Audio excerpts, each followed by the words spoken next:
கட்டுப்பாடு என்பது எதற்காக? நமது கடமைகளை செய்யணும். நமக்கு ஒரு லட்சியம் இருக்கும். அந்த லட்சியத்தை அடிப்படையாக கொண்டு நம்ம கடமைகளை செய்யணும். லட்சியம்னா என்னென்னா, மகிழ்ச்சியாக வாழ்கிறது தான் லட்சியம். அப்படிங்கும்போது எல்லா விஷயமே நாம் செய்கிற எல்லாமே, அந்த மகிழ்ச்சியான வாழ்க்கைக்கு நாம் செய்கிற எல்லாமே அது கடமை தான். அப்போ அந்த கடமைகளை செய்யணும்னா, அந்த கடமைகளை செய்யணும் அப்படின்னா நம்ம கட்டுப்பாடு நமக்கு தேவை. கட்டுப்பாடு இருந்தால் தான் நமது லட்சியத்தை நோக்கிய ஒரு கடமையை நம்ம செய்ய முடியும். நமது லட்சியத்தை நோக்கிய ஒரு கடமையை நாம் அப்போ தான் செய்ய முடியும். நமக்கு கட்டுப்பாடு என்பது தேவை. கட்டுப்பாடு இல்லைன்னா நம்ம கடமைகளை செய்ய முடியாது.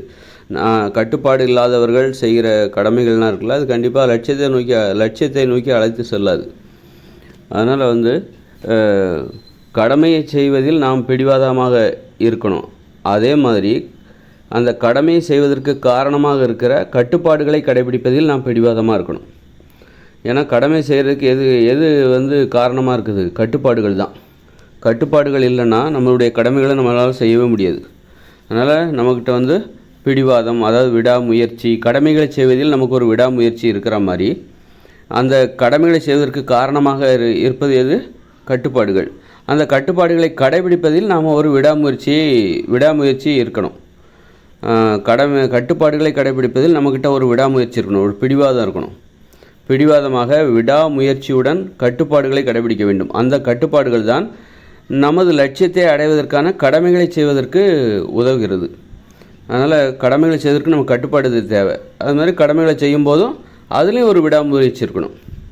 கடமைகளை செய்யும் போதும் அந்த கடமைகளை செய்வதிலும் நம்மக்கிட்ட ஒரு விடாமுயற்சி இருக்கணும். அதனால் கட்டுப்பாடுகள் என்பது வேர்கள், கடமைகள் என்பது கிளைகள் போல், ஒரு மரத்தின் கிளைகள் போல்.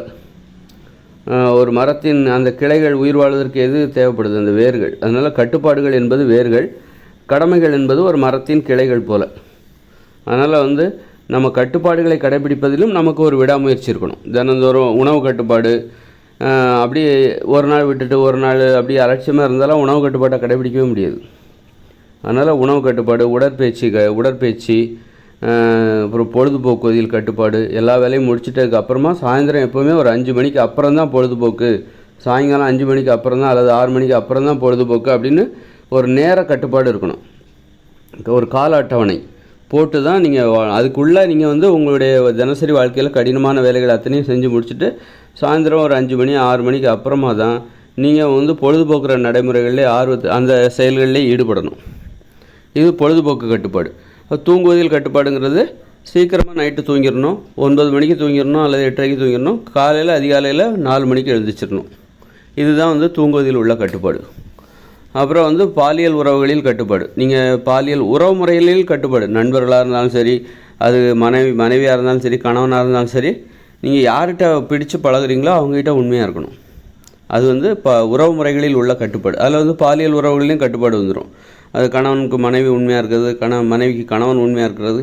ஏன்னா இதிலெல்லாம் உண்மையாக இல்லை அப்படின்னா, இந்த மாதிரி கணவனுக்கு தெரியாமல் மனைவிக்கு தெரியாமல் கணவனும் ஏதாவது கள்ள தொடர்பு, அப்படி வேறு ஏதாவது தவறான பாலியல் உறவு தொடர்புகள் வச்சுருந்தாக்கா அவங்க பலவீனமாயிடுவாங்க. அவங்களுக்கு மன உறுதி என்பது இருக்காது. ஒரு மனுஷங்களாக வாழ்வதற்கான மன உறுதி என்பது அது வேறு மாதிரி. பிற உயிரினங்களுக்கும் மனித உயிர்களுக்குமான மன உறுதி என்பது வேறு.